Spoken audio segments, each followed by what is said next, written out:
4 PM news network में दोस्तों आपका स्वागत है। मैं हूं आपके साथ राशिद ज़हीर। जगत गुरु शंकराचार्य, उनकी तमाम अपीलों को आपको मालूम है किस तरह से मुस्तरद कर दिया है।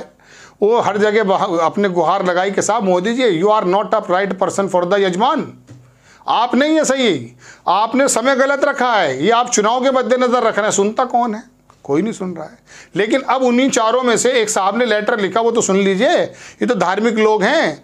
जब ये अपने सत्संग करते थे, बड़े बच्चों को लेके जाते थे आप कि हाँ बस अब स्वर्ग मिल जाएगा। अब ये बात बोल रहे हैं लेटर लिख लिख के, इनकी बातें तो सुन लो भाई। उन्होंने लिखा लेटर, कौन है ये? वही है ये स्वामी अविमुक्तेश्वरानंद।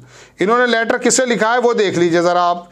इन्होंने लिखा, नृत्य गोपाल दास जी महाराज अध्यक्ष हैं ये राम जन्म भूमि तीर्थ ट्रस्ट अयोध्या के वो है मैन सर्वे सर्वा।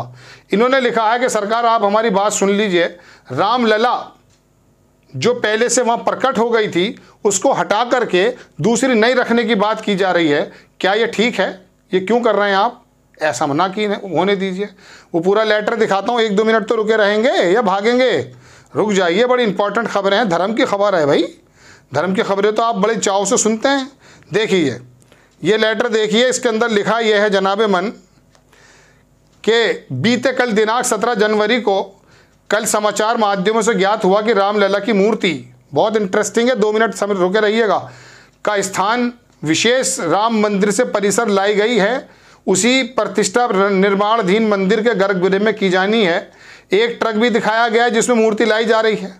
इससे अनुमान ये होता है कि नवनिर्मित नई बनी हुई राम मंदिर में किसी नवीन मूर्ति की स्थापना की जाएगी, जबकि श्री रामलला विराजमान तो पहले से ही हैं, परिसर में विराजमान हैं। ये प्रश्न उत्पन्न होता है कि यदि नई मूर्ति की स्थापना की जाएगी तो श्री रामलला विराजमान का क्या होगा? अभी तक तो राम भक्त यही समझते थे कि ये नया मंदिर श्री रामलला विराजमान के लिए बनाया जा रहा है। अब किसी नई मूर्ति के निर्माणाधीन मंदिर के गर्भगृह में प्रतिष्ठा के लिए लाए जाने पर आशंका प्रकट हो रही है, कहीं इससे रामलला विराजमान की उपेक्षा ना हो जाए। उन्होंने आगे क्या बात लिखी है? उन्होंने लिखी है कि अपनी जन्मभूमि पर स्वयं प्रकट हुए हैं, जिसकी गवाही मुस्लिम चौकीदार ने दी है, जिन्होंने कितनी परिस्थितियां का, ये रामलला का जिक्र है जो वहाँ प्रकट हुई थी, जिन्होंने कितनी परिस्थितियां का वहां पर प्रकट होकर डटकर सामना किया, जिन्होंने सालों टेंट में रहकर धूप वर्षा ठंड सही, जिन्होंने न्यायालय में सुए का मुकदमा लड़ा और जीता, जिनके लिए बहुत लंबी वो है रिपोर्ट, लोगों के नाम है, इन्होंने कुर्बानी दे दी, जीवन समर्पित कर दिया। हमारे अधिकारों ने प्रस्तुत मुकदमे में इन्होंने कहा कि ये सब होता रहा है। और आगे इन्होंने सबसे इंपॉर्टेंट बात ये लिखी है, स्वयंभू अथवा सिद्ध पुरुषों द्वारा स्थापित पूजित विग्रह जिस स्थान पर पूजित होते रहे होंगे, वहां से उन्हें हटाया प्रस्थापित नहीं किया जा सकता। इस आलोक में यह निर्णय आया कि रामलला जहाँ विराजमान है वहीं विराजमान रहेंगे।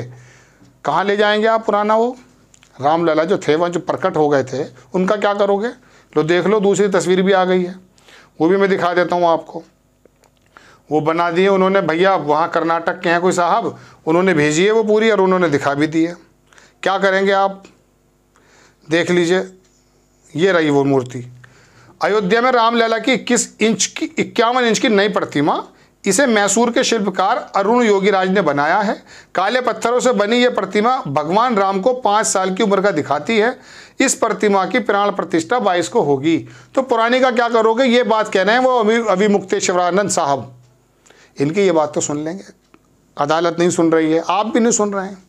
आपने कह दिया जो दुनिया के सबसे बड़े पंडित हैं वो जो कह रहे हैं वो ठीक है। कौन से पंडित है वो तो आप भी समझते हैं, वही यजमान बन जाएंगे। शायद उन्होंने इरादा बदल दिया है अब।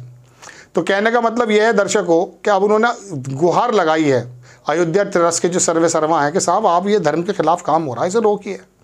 तो बहरहाल दर्शकों, बात यह है कि जो खाता ना बही, जो वो कहें वही सही, सारे घर के बदल डालूंगा। याद है आपको असरानी का वो एक आता था नाटक, वो एडवर्टीजमेंट आता था। बहरहाल उनका दर्द है, धर्म सम्मत काम नहीं हो पा रहा है। आपके सामने खबर रखनी थी।